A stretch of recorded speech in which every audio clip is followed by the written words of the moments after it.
कुर्ला के बैल बाजार परिसर में रहने वाली अनीता दातुंडे ने अपनी बेटी के आत्महत्या के बाद 5 महीने से अपील कर रही है वीबी नगर पुलिस स्टेशन को, लेकिन पुलिस नहीं कर रही है कार्रवाई। कब होगी अनीता दातुंडे की बेटी सुजाता दातुंडे के आरोपी चिराग सिंह के खिलाफ कार्रवाई? मुंबई टीवी, हर खबर सच के साथ। मैं हूं अफजल शेख और आप देख रहे हैं मुंबई टीवी।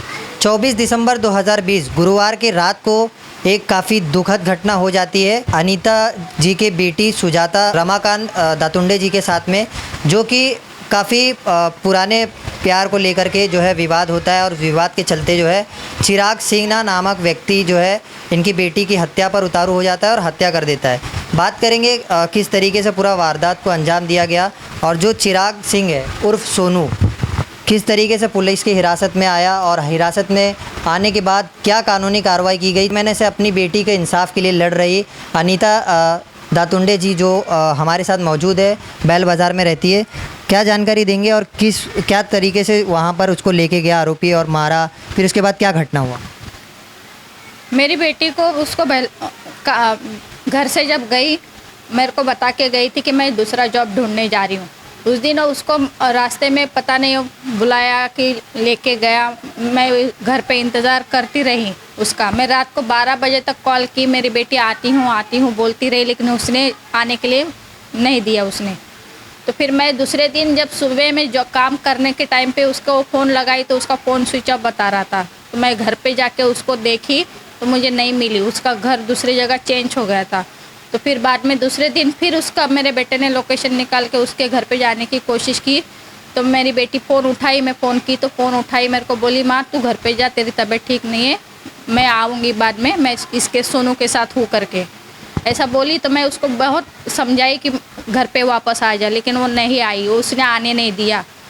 तो फिर बाद में मैं कंटाल के धूप में थक के हारे पे वापस घर पे लौट गई। फिर तो बाद में दूसरे दिन फिर उसने फ़ोन किया कि माँ बोल रहा है कि शादी करने के लिए राज़ी हूँ।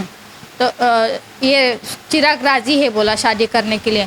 तो मैं बोली मेरे से बात करा दे, मैं बात करती हूँ, तसल्ली करूँ फिर बोलती हूँ मैं। इसलिए मैं उसने स्पीकर पे फ़ोन डाला तो मैंने पूछा उसको कि मेरी बेटी से शादी करेगा, तो उसने हाँ कहा। तो मैंने उसको ये भी पूछा तुम मेरे बेटी को पहले तो मना किया शादी करने के लिए, अभी कैसे राज़ी होगा? तो नहीं, बोलते माँ पुरानी बातें भूल जाओ, मैं शादी करूँगा उससे। तो मैं बोली ठीक है, कब तक संभालेगा? तो मेरे को बोलता है मैं आखिर तक उसका साथ दूंगा बोला। तो ऐसे बात करके मैं बेटी से बात करने लगी तो बेटी भी खुश हो गई थी। मैं बोली ठीक है, तेरी खुशी में मेरी खुशी है। कितने साल का वो रिश्ता था और उसका 5 साल से रिश्ता था उसका। अब बीच में उसका ब्रेकअप हुआ था तो मैं फिर बेटी कंटाल के फिर दूसरे के साथ शादी भी कर ली थी। लेकिन शादी होने के बावजूद फिर भी बीच में ये चिराग सिंह उसको परेशान करने लगा था। मैंने मेंटली टॉर्चर करता। हाँ, तो हम लोग ने 2 बार उसकी कंप्लेंट भी दी है, तो फिर भी कोई एक्शन नहीं लिए। विनोबा भावे पुलिस नगर में, सॉरी हाँ वीबी नगर पुलिस चौकी में।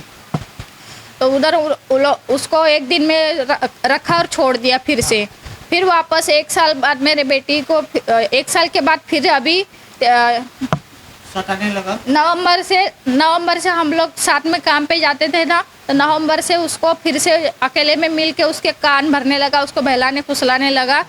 और फिर दिसंबर के 17 तारीख को वो जॉब पे निकली थी, तभी वो उसको मिला कि फ़ोन किया था, पता नहीं वो बात पे उसने तभी वो लेके गया वो अपने घर पे। फिर बाद में हम लोग की बातचीत हुई, सब हुई। तो फिर बेटी से शादी की बात की तो राज़ी भी हो गई मैं। तो शादी का खर्चा वर्चा सब मैं करने के लिए भी राज़ी थी, खाली इतना भी नहीं। दोनों मिलके वहाँ पे मंदिर में कुर्ला में ही है, मसरानी रोड पे एक मंदिर है, गौरी शंकर करके मंदिर है, वहाँ पे एक पंडित जी को 2000 दक्षिणा भी दोनों मिलके दे के आए। और दक्षिणा देने के बाद पंडित जी ने 25 तारीख का टाइम बताया 12 बजे का। इतना भी हो गया, फिर दोनों मिलके दक्षिणा दे के आए। फिर मेरी बेटी मेरे को गार्डन में आके मिल के गई, मेरा ATM भी दिया और मेरे से पैसा भी लेके गई, मेरे को भूख लगी है बोल के। इतना नहीं कि और 8 दिन से उधर उसके साथ रह रही थी, तो अकेला वो ये फ्लोरी करके आंटी है, इसके साथ वो अकेला खाना खाता था, सब करता था वो। तो अब मेरी बेटी चली गई अभी उसके साथ, तो वो आंटी ने उसको खाना देना मना कर दिया। तो मेरी बेटी बोली माँ ऐसी ऐसी बात है, मेरे को खाना बनाने के लिए तो राशन पानी के लिए थोड़ा पैसा दे। तो मैं उसको 1000 रुपये तभी भी दी मैं राशन के लिए। फिर बाद में 500 रुपये अलग से उसको खर्चे के लिए दिए अपना रखो करके। मतलब बहुत सारा ध्यान देने के बाद घटने के दिन क्या हुआ? घटने के दिन हम लोग जब 23 की रात जब हुई ना, हम लोग इधर, मैं मेरे घर पे थी, वो उधर थी। मैं गार्डन का काम करने के बाद फिर बिल्डिंग में घर का काम करने जाती हूँ। वहाँ से छूटने के बाद 9:30 के करीब मैंने उसको फ़ोन किया, तो उससे बात की। मेरी बेटी अच्छे से खुश होकर बात कर रही थी मेरे से। मेरे को बोली माँ मेरी परसों शादी है, मेरे यहाँ से, मेरे घर से, मतलब मेरी साड़ी, मेरे जो भी मेकअप का सामान है, शादी करने का हाँ वो लेके आओ बोली। अच्छे से खाना बिना खाए बनाए वो सब अच्छे से बात की मेरी बेटी।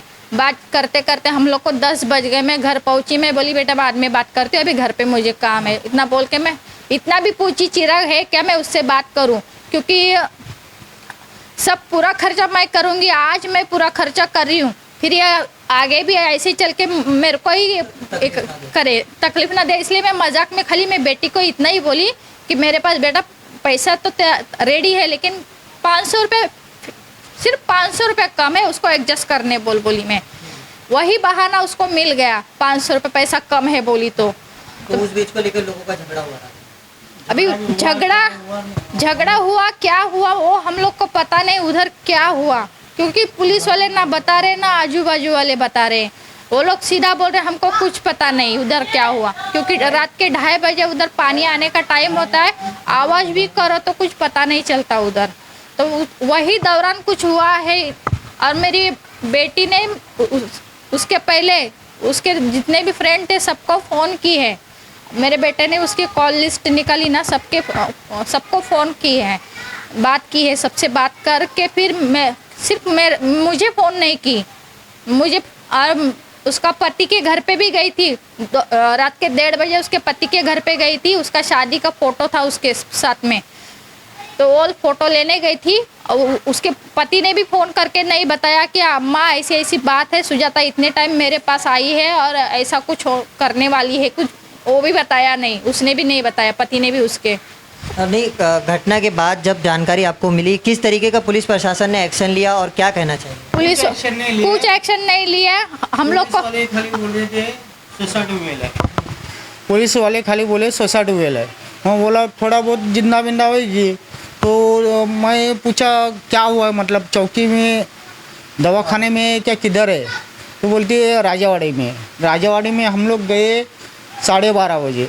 ये 6:45 बजे से लेके 12:30 बजे तक हम लोग को क्यों रखड़ा आ रही थी, और कागज़ बना रहा है, ये बना रहा है, वो बना रहा है करके हम लोग को बोली। बाद में हम लोग गए तो देखे तो हम लोग को मैयत दिखा रही है। तो मैं बोला ये ऐसा क्या हुआ, हम लोग को तू उधर क्यों नहीं दिखाई? तो बोलती हम लोग को दिखाने का अलाउड नहीं था, ऊपर से ऑर्डर था, आया था तुम्हारी लड़की जिंदा होएगी तो दवाखाने में।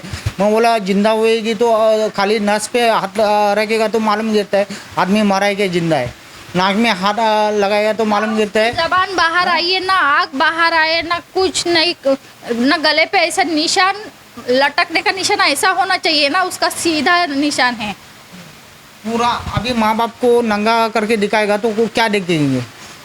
हाँ, पूरा डायरेक्ट पोस्टमार्टम में लेके हम लोग को दिखा रहे और बाद में बॉडी हाथ में दे रहे। और बाद में पूछा 25 तारीख को घूम रहा था, तो हम लोग को मालूम पड़ा उधर घूम रहा है, तो हम लोग जाके उसको है ना मारपीट किए।